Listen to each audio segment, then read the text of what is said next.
So স্ক্রিনে already আমরা দেখতে পাচ্ছি যে আমাদের এবার যে ম্যাথটি সেখানে বলা আছে 1 মিটার দৈর্ঘ্য বিশিষ্ট একটি তারের রোধ 3 ওহম।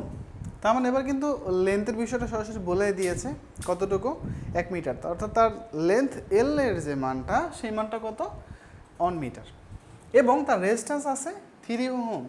এরকমটা যদি হয় একই পদার্থের অপর একটি তারের রোধ কত হবে? তার মানে আগের বারের মতো যেমন এবার আমরা রো এর মানটা রো 1 রো 2 ধরেছিলাম, এবার কিন্তু সেই সেম কাজটাই করতে হবে। কি করতে হবে? এক্ষেত্রেও দ্বিতীয় পার্টে এসে যখন আমরা দ্বিতীয় পার্টের যে সলিউশনগুলো করব ওই ক্ষেত্রে রো এর মানটা কনস্ট্যান্টই থেকে যাবে। অর্থাৎ এই ক্ষেত্রে রো এর মান রো 1 বা রো যাই ধরি না কেন সেকেন্ড পর্শনে এসে রো এর মানটা কিন্তু সেমই ধরতে হবে। তারপরে যদি এরকমটা হয় সেক্ষেত্রে ওনারা বলে দিয়েছে যে যদি এর দৈর্ঘ্য অর্থাৎ যে তারটা রেজিস্ট্যান্স আমি বের করব তার দৈর্ঘ্যটা যদি প্রথমটার দ্বিগুণ হয়ে যায়, অর্থাৎ একটা তার যদি 1 মিটার লম্বা হয়, এখন দ্বিতীয় যে তারটা আছে তার দৈর্ঘ্যটা কী হবে? প্রথমটার দ্বিগুণ, তার মানে এবার তার দৈর্ঘ্য কত 2 মিটার এবং প্রস্থচ্ছেদ যদি 3 গুণ হয়, মানে তার প্রস্থচ্ছেদের ক্ষেত্রফল আমি হলো তারটাকে রেখে মাঝখান বরাবর তুমি যদি একটা কোপ মারলে দেখতে যেরকম একটা শেপ দেখাবো ওই শেপের ক্ষেত্রফল যেটা এটাকে মূলত প্রস্থচ্ছেদের ক্ষেত্রফল বলা হয় আর কি, রাইট? তো এটা আলটিমেটলি আমরা এখন বোঝানোর চেষ্টা করব। তো 1 মিটার দৈর্ঘ্য বিশিষ্ট একটি তারের রোধ, তার মানে দুইটা আলাদা আলাদা পোরশন আমাদের চিন্তা করতে হচ্ছে, অ্যাজ লাইক দুই পাশে দুটি তার, যে তারের এই পাশে একটা তার অলমোস্ট আমাদের কাছে আছে এবং এই তারের ভ্যালু হিসাবে আমাদের কাছে ওনারা বলে দিয়েছে এর যে লেন্থ এল এর যে মানটা সেটা বলে দিয়েছে 1 মিটার, রাইট? এবং এই তারটার রোধের যে ভ্যালু অর্থাৎ প্রথম তার যেটা আছে তার L1 এর যে মানটা L1 এটা আছে 1 মিটার এবং তার রেজিস্ট্যান্স R1 যেটা এটা কত বলা আছে? এটা বলা আছে 3 ওহম। যদি এরকমটা হয় সেক্ষেত্রে একই পদার্থের অপর একটি তারের রোধ কত হবে? অর্থাৎ একই পদার্থের তৈরি, অর্থাৎ এটা যদি তামা তৈরি হয় আমি যেটা বের করব দ্বিতীয় ক্ষেত্রে সেটাও কী হবে? হুবহু তামাই হতে হবে আর কি। সিমিলার ওয়েতে প্রথমটা যদি রূপা হয় দ্বিতীয়টা রূপা হবে, প্রথমটা যদি অ্যালুমিনিয়াম হয় সেকেন্ডটাও অ্যালুমিনিয়াম হবে। তার মানে যেহেতু পদার্থের ম্যাটেরিয়ালে কোনো চেঞ্জ আসছে না সেক্ষেত্রে কিন্তু আপেক্ষিক রেজিস্টিভিটিরও কোনো চেঞ্জ আসবে না। তার জন্য বা তার মানে আমরা বলতেই পারি যে আমাদের যেহেতু আপেক্ষিক রেজিস্টিভিটির চেঞ্জ আসবে না সেক্ষেত্রে রো 1 যা হবে সিমিলার ওয়েতে রো 2 কিন্তু সেমই হতে হবে। কারণটা হলো যেহেতু সেম পদার্থ বা সেম ম্যাটেরিয়াল আর কি। তার মানে দ্বিতীয় যে তারটা সেটার দৈর্ঘ্য যেটা এটা বলে দিয়েছে প্রথমটার দ্বিগুণ এবং তার প্রস্থচ্ছেদ যেটা আছে তার মানে পুরুত্ব, এই যে পুরুত্বটা এটা আলটিমেটলি দ্বিতীয় ক্ষেত্রে যেটা নিব সেটা কী হবে? প্রথমটার 3 গুণ হবে আর কি, 3 গুণ পরিমাণ হবে আর কি। তার মানে 3 গুণ পরিমাণ যদি আমি এইভাবে এঁকে দিই 3 গুণ পরিমাণ এবং দৈর্ঘ্য বলে দিচ্ছি প্রথমটার কি দ্বিগুণ। এরকম যদি দুটি তার আমি মাপি বা নেই সেক্ষেত্রে এই দ্বিতীয় যে তারটা আছে দ্বিতীয় তারটা রেজিস্টিভিটি কত সেটা আমাকে বলতে বলেছে। এই L2টা কি বলেছে? এটা বলেছে ভাইয়া প্রথমটার দ্বিগুণ এবং তার প্রস্থচ্ছেদ যেটা আছে A2 যেটা এই ভ্যালু অফ A2 এই যে মানটা সেই মানটা কি A2 এর যে মানটা সেটা অলমোস্ট আমরা বলে দিয়েছে কত 3 গুণ যদি হয় প্রথমটার 3 গুণ তাহলে 3 ইন্টু A1, ওকে? তাহলে আমরা এই যে R2 সেকেন্ড যে R2 এই R2 এর মানটা আমরা ফাইন্ড আউট করব, ঠিক আছে? তার মানে আমাদের কুলু হিসাবে কিন্তু R1 যেটা এটা বলা আছে R1 ইকুয়াল টু কি রো L1 বাই হলো A1, রাইট? তার মানে প্রথম তারের এর মানটা আমরা জানি না, ওটাকে সাপেক্ষ চিন্তা করছি এবং এটাকে আমরা বলছি 1 নাম্বার ইকুয়েশন, রাইট? তার মানে এটা যদি রো 1 ইকুয়াল টু রো হয়ে যায় সিমিলার ওয়েতে রো 2 যেটা সেটাও রো ইকুয়াল টু রো 1 সেমই হবে। কারণটা কি? সেম পদার্থ। এটা যদি তামা হয় এটা আলটিমেটলি তামা হতে হবে, এটা যদি রূপা হয় এটা আলটিমেটলি রূপাই হতে হবে আর কি। যার কারণে রো 1 ইকুয়াল টু রো যদি হয়ে যায় সেম ওয়েতে রো 2 যেটা সেটা আলটিমেটলি কি রো 1 এর মানের সমানই হবে। সো রো 1টা কী ছিল? রো এর মানের সমান, সেই জন্য রো 2 যেটা সেটা রো ইকুয়াল টু রো 1 দিয়েছি, ওকে? তার মানে আমরা যদি দ্বিতীয় পার্টের সলিউশন একটু দেখি বা দ্বিতীয় পার্টের সূত্র যদি বসিয়ে আমরা অলমোস্ট ভ্যালুগুলো বসানোর ট্রাই করি অলমোস্ট বলা যায় আমাদের সলিউশনের কাছাকাছি আমরা চলে যাব আর কি। সো সেটি আমরা এখন করছি। সো আমরা বলতেই পারি এখানে আমাদের ভ্যালুগুলো যদি বসিয়ে দিই R1 equal to rho L1 by A1, so rho L1 এর মান দেওয়া আছে অলমোস্ট কত ভাইয়া? এটা বলাই আছে 3 এবং A1 আমরা জানি না এবং R1 যেটা তারও অলমোস্ট আমাদের একটা মান দেওয়া আছে, রাইট? সো এই পর্যন্ত রেখে আমরা এটাকে এখন বলি যে এটা আলটিমেটলি আমাদের জন্য 1 নং ইকুয়েশন। আমরা ইকুয়েশনটাকে জাস্ট এই জায়গাতে ড্রাইভ করব, জাস্ট এখানে একটু লেখার চেষ্টা করি। তার মানে আমরা বলি এইটা হলো আমাদের 1 নং ইকুয়েশন।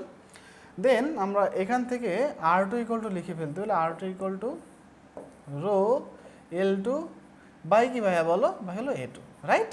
তার মানে আমরা যদি এখন 2 নংকে 1 নং দিয়ে ডিভাইড করি, এই 2 নং যে মানটা আছে ওই মানটাকে যদি 1 নং ধরে ডিভাইড করি, সো ডিভাইড করলে অলমোস্ট আমরা মেইন যে ভ্যালু যেটা আমাদের পাওয়া দরকার সেটা কিন্তু আমরা পেয়ে যাবো আর কি, রাইট? সো আমরা যেটা পেয়ে যাচ্ছি এখান থেকে যে 2 নং ভাগ হলো 1 নং, সেক্ষেত্রে আমাদের যে মানটা আমরা এখন পেতে যাচ্ছি 2 ভাগ হলো 1, সেক্ষেত্রে আমরা বলতে পারি R2 বাই হলো R1, রাইট? R2 বাই হলো R1। সো আমরা দেখতে পাচ্ছি R2 রো L2 বাই হলো A2। সো লেখা যায় রো L2 বাই হলো A2 and beyond this time এই মানটা কি 3 ইন্টু রো বাই কি বাই A1, রাইট? এটা হবে A1। তার মানে তুমি কিন্তু কিছু কিছু মান এখনই ক্যান্সেল আউট করে দিতে পারো। কীভাবে ক্যান্সেল করে দিতে পারো দেখো ভাইয়া, কি হয়, রো এবং রো অলমোস্ট ক্যান্সেল আউট। কেন ক্যান্সেল আউট? Same material. তার মানে এই রো অলরেডি ক্যান্সেল আউট হয়ে গেল আর কি। তার মানে বাকি পোর্শন কি থাকছে এখান থেকে বলো? তার মানে L2-র মান বসাতে পারি। তাহলে L2 আবার কী বলে দিয়েছি? L2 বলে দিয়েছি 2 ইন্টু L1। তার মানে 2 ইন্টু L1 বা হলো A2 এবং A2-র মান কি 3 ইন্টু A1, 3 ইন্টু A1। সেমভাবে 3 বাই A1 আমরা লিখে ফেললাম। তার মানে A1 অলমোস্ট ক্যান্সেল আউট, থেকে যাচ্ছে L1 এবং L1-এর মান কত? L1-এর মান দেওয়া আছে 1, রাইট? সো আমরা এখন লিখে ফেলি। তার মানে আমরা বলতে পারি 2/3 ইন্টু হলো কি, ইন্টু হলো আলটিমেটলি আমাদের জন্য কি এসছে এখান থেকে, এখানে যেটা আমরা পেয়ে যাচ্ছি সেটা আমাদের ভ্যালুটা, সেটা কি ভ্যালু, সেটা অলমোস্ট আমাদের যে ভ্যালুটা দেখাচ্ছে সেটা ultimately rho L2 rho L1 by হলো A1, ঠিক আছে? তো L1-এর মান কত? আমাদের একটা মেবি মিস্টেক হয়ে যাচ্ছে আর কি। প্রথম যেটা আছে সেক্ষেত্রে আমাদের L1-এর মান কিন্তু 1, ঠিক আছে ভাইয়া? তাহলে আমরা এখানে একটা মিস্টেকটা একটু কারেকশন করে নিই। তাহলে সেই কারেকশনটা কী হবে এখান থেকে একটু দেখো, আমরা অলমোস্ট জাস্ট এই জায়গাটা একটা কারেকশন দিব, এই যে এই জায়গাটায় একটা কারেকশন নিব। সেটা কি, সেটা অলমোস্ট রো L1 আকারে লিখে নিব, রো L1 আকারে লিখে নিব আর কি, হ্যাঁ? সিমিলার হইতে আমরা যদি এই অংশটাকে একটু নিরেজ করে দেন 1 সেকেন্ড আবার ট্রাই করি, তাহলে আমাদের জন্য জিনিসটা বেটার হবে আর কি, হ্যাঁ? ঠিক আছে? তার মানে R2 বাই হলো R1, তার মানে rho L2 by A2, rho L2 by হলো A2 অ্যান্ড দেন নিচে কি লেখা যায় R1-এর জায়গায় রো L1 বাই হলো A1, রো L1 বাই হলো কি A1, ওকে? সো আমরা এখন বাকি পোর্শনটার ভ্যালু বলতে পারি rho L2, so rho L2 by হলো A2। তো রো L2 বাই A2 যদি এখন তুমি লেখো, তার মানে row already cancel out, row already কী হবে ক্যান্সেল আউট, দেন থেকে যাচ্ছে L2 বাই হলো A2, L1 বাই হলো A1। এখন আমি L2 এবং A2-কে একটা মানে রিপ্রেজেন্ট করবো। রিপ্রেজেন্ট করলে আমরা কী কী পেয়ে যাই এখান থেকে দেখো ভাইয়া, আমরা যেটা পেয়ে যাবো অলমোস্ট সে ভ্যালুটা হবে L2। তো L2-র মান তো আমরা জানি না, L2-কে কী লিখেছি 2 L1-এর সাপেক্ষে লিখেছি, রাইট? 2 L1 বাই হলো A2, A2-র মান কত 3 ইন্টু A1, এই যে A2 এটা কি 3 ইন্টু A1, সো 3 ইন্টু হলো A1 বাই হলো L1 বাই হলো A1, L1 বাই হলো A1। তার মানে তুমি নিচ থেকে কিন্তু অলরেডি সমস্ত পোর্শনকে একইভাবে কেটে দিতে পারো। দেখো L1 already cancel out, A1 already কি ক্যান্সেল আউট, সো থেকে যাচ্ছে কি অলরেডি 2/3, রাইট? সো আমরা বলতেই পারি আমাদের ভ্যালুটা যেটা এটা আসবে 2/3, দেন এই পাশে থাকছে R2 বাই হলো R1, রাইট?